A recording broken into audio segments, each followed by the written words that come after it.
ओम शांति। आज 10 नवंबर 2021 बाबा की साकार मधुर महावाक्य सुनते हैं। प्यारे बाबा बोले, मीठे बच्चे, भारत सभी का तीर्थ स्थान है, इसलिए सब धर्म वालों को भारत तीर्थ की महिमा सुनाओ, सबको संदेश दो। प्रश्न: किस पुरुषार्थ से तुम्हारी अंतमति सोगति होंगी, निंद्राजीत बन जाएंगे? उत्तर: रात को जब सोने जाते हो तो पहले बाप और वर्षे को याद करो, स्वदर्शन चक्र फिराते रहो। जब नींद आए तो सो जाओ, फिर अंतमति सोगति हो जाएंगी। सवेरे उठेंगे तो वही पॉइंट याद आती रहेगी।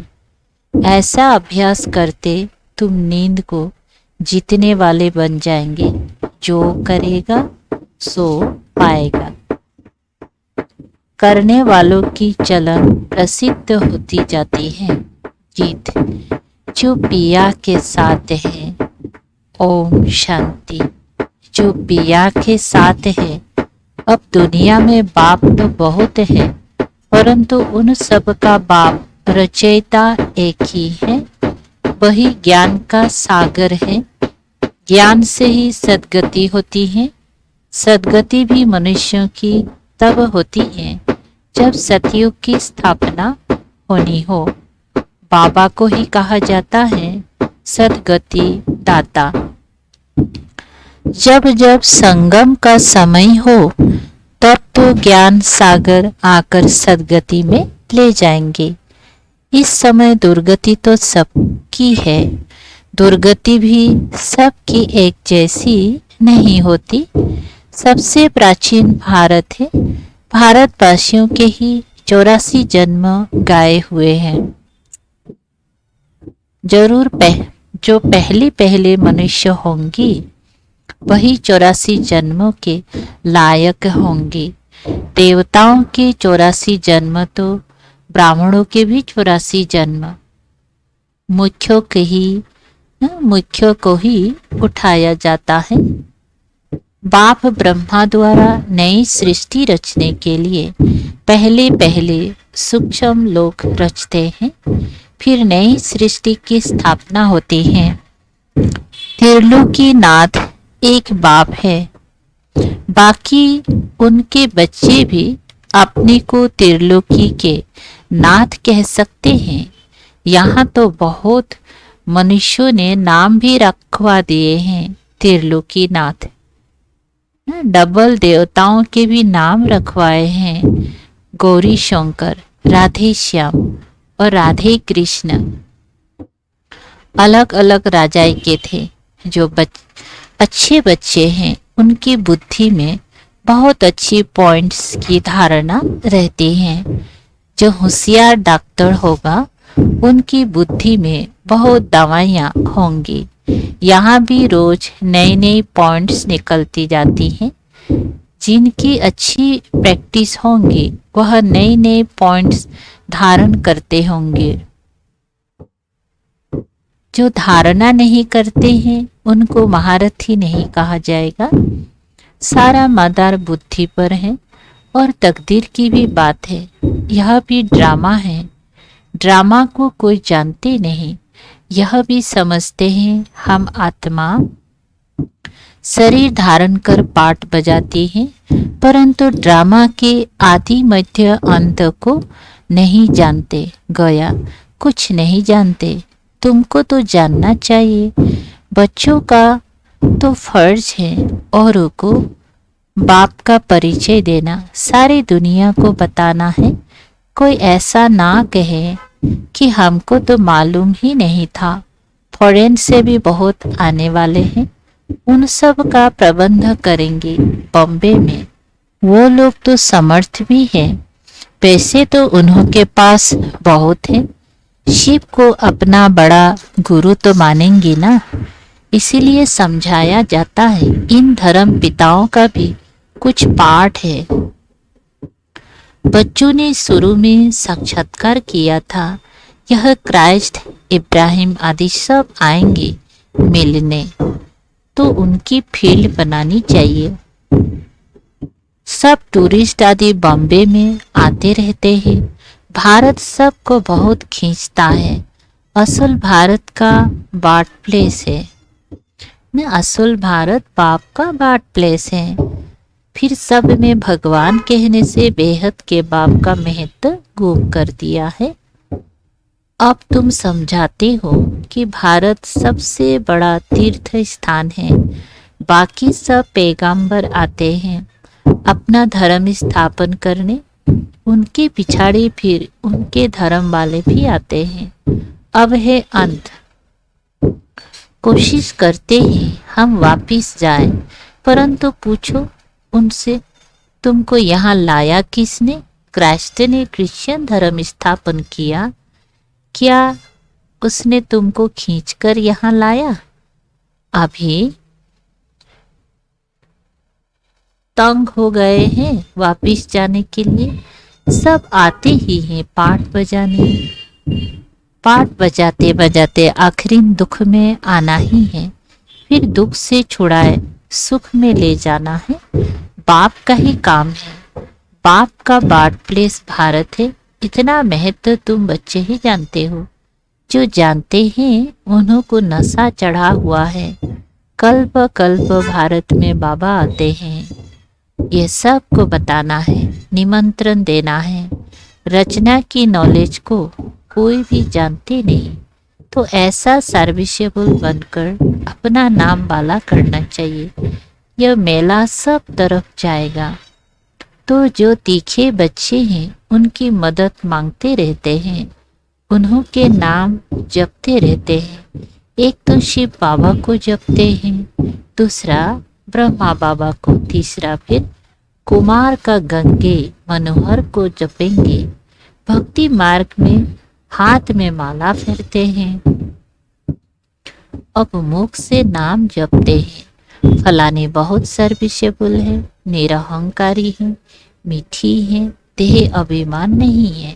कहते हैं ना, घूर तो घुराए, स्नेह दो तो स्नेह मिलेगा। अब बाप कहते हैं तुम दुखी बने हो, तुम मुझे याद करेंगी तो मैं भी मदद करूंगा। तुम नफरत करेंगे तो ये तो गया। अपनी ऊपर नफरत करते हैं, पद नहीं मिलेगा। धन कितना अथाह मिलता है। किसी को लॉटरी मिलती है तो कितना खुशी होती है, उनमें भी कितने इनाम आते हैं। फिर सेकेंड प्राइज, थर्ड प्राइज भी होती है। ये भी ईश्वरीय रेस है, ज्ञान और युग की रेस है। जो उनमें तीखे जाएंगे वही गले का हार बनेंगे और तख्त पर नजदीक बैठेंगे। तुम सब हो कर्मयोगी, अपने घर को भी संभालो।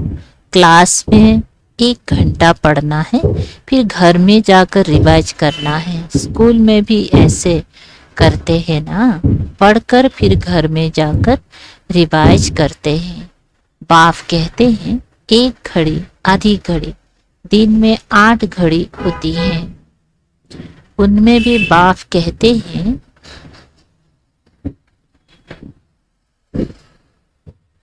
1 घड़ी, अच्छा आधी घड़ी, 15-20 मिनट भी क्लास में पढ़कर धारणा कर, फिर धंधे धरी में चक्र लगाओ। आगे तुमको बाबा बिठाते थे तो बाप की याद में बैठो, सुदर्शन चक्र फिराओ। याद का ज्ञान तो था ना, बाप और वर्षी को याद करते, सुदर्शन चक्र फिराते। जब देखो नींद आती है तो सो जाओ, फिर अंतमति सो गति हो जाएंगे। फिर सवेरे उठेंगी तो वही पॉइंट्स याद आती रहेगी।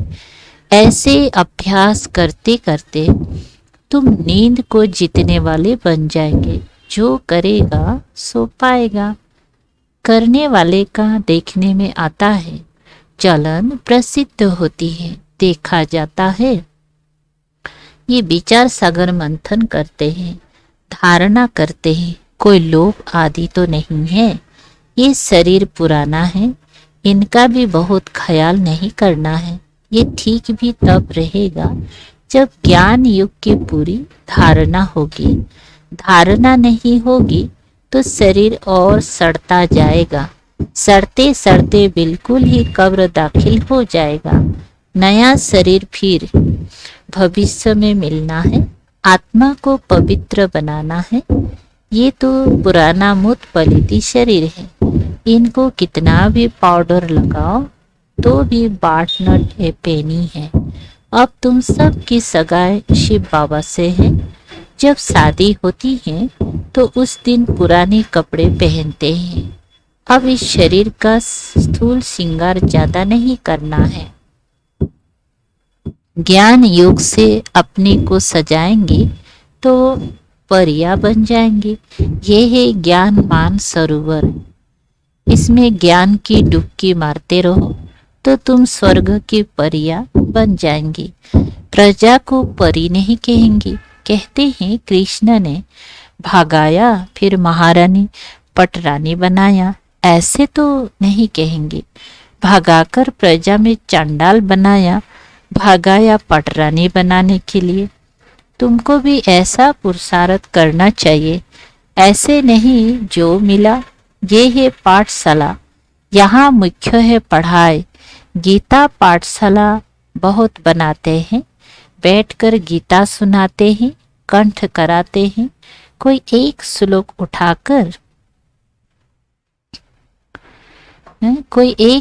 उठाकर उस पर विस्तार से बैठ समझाते हैं।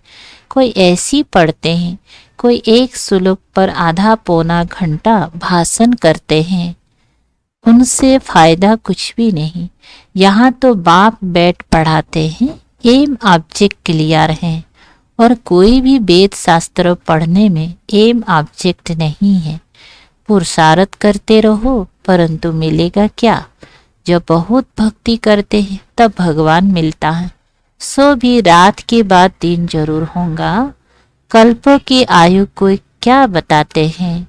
अब समझाने की भी ताकत चाहिए। युग बल से काम निकालना है। अगर नहीं कर सकते तो गया, ताकत नहीं है, योग नहीं है। बाबा भी मदद उन्हों को करते हैं जो युग युक्त बच्चे हैं। ड्रामा में जो है वह रिपीट होता है। सेकंड सेकंड जो पास होता जाता है, टिक टिक होती जाती है।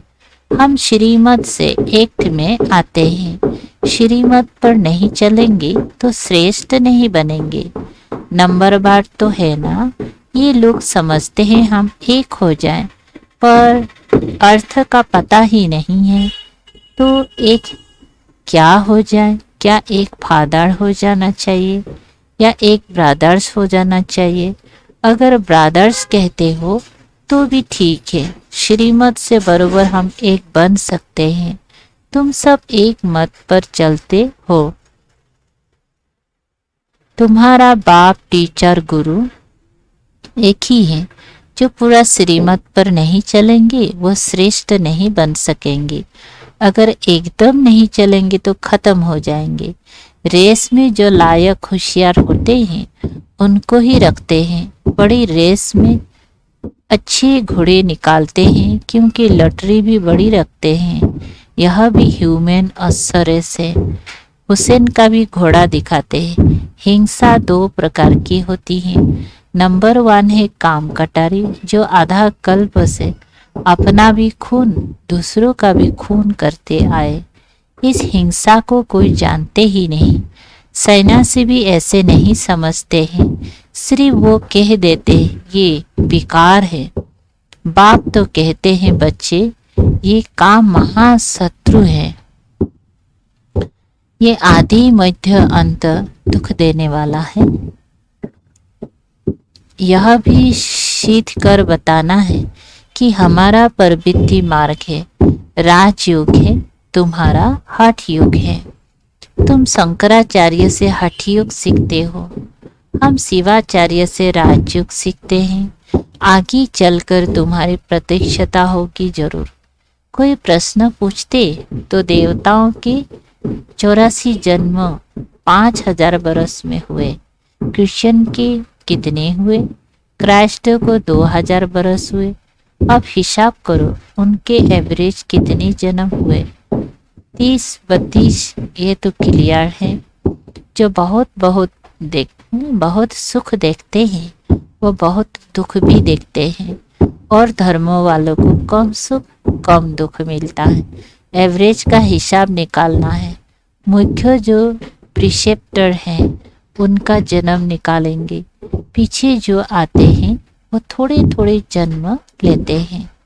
बुद्ध का, इब्राहिम का भी हिसाब निकाल सकते हो। करके 1-2 जन्म का फर्क पड़ेगा। एक्यूरेट तो नहीं बता सकते हैं, अबाउट में समझाते हैं। ये सब बातें विचार सागर मंथन करने की हैं। कोई पूछे तो क्या समझाए? फिर भी बोलो, पहले बाप को याद करो, क्योंकि बाप से वर्षा लेना है।